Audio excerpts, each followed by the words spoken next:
नीतीश जी की पिछले 20 साल की सरकार है और उससे पहले लालू जी की सरकार थी। इन दोनों को अलग अलग आप 10 में से कितने नंबर देंगे? देखिए, नीतीश जी, लालू जी की सरकार तो सरकार थी ही नहीं, वो तो एक पर्सनल फिफ्डम था।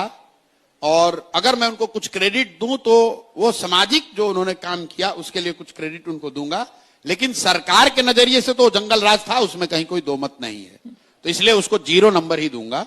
नीतीश जी की सरकार को 2 भाग में बांटूंगा। 2005 से लेकर 2012-13 तक नीतीश जी को 10 में 5, 6, 7 नंबर मिलना चाहिए, क्योंकि पहली बार जब वो आए तो बिहार में कुछ सुधार होता दिखा।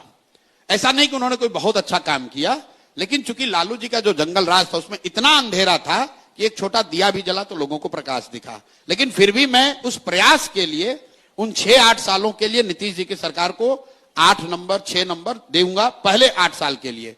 लेकिन 12 से लेकर 25 तक नीतीश कुमार को 2 या 3 अंक ही मिलने चाहिए। 2 या 3 अंक सिर्फ इसलिए दे रहा हूं कि काम तो उनको भी 0 ही देता है। 2 और 3 इसलिए दे रहा हूं कि कम से कम वापस से अपहरण रंगदारी उस लेवल पर नहीं पहुंचा है जिस लेवल पर लालू जी के राज में था। उतना ही बस क्रेडिट दे रहा हूं और कुछ नहीं। 2014 के बाद से नीतीश कुमार ने शासन का काम ही छोड़ दिया है, विशुद्ध तौर पर सिर्फ राजनीति कर रहे हैं, अपनी कुर्सी बचाने में लगे हुए हैं।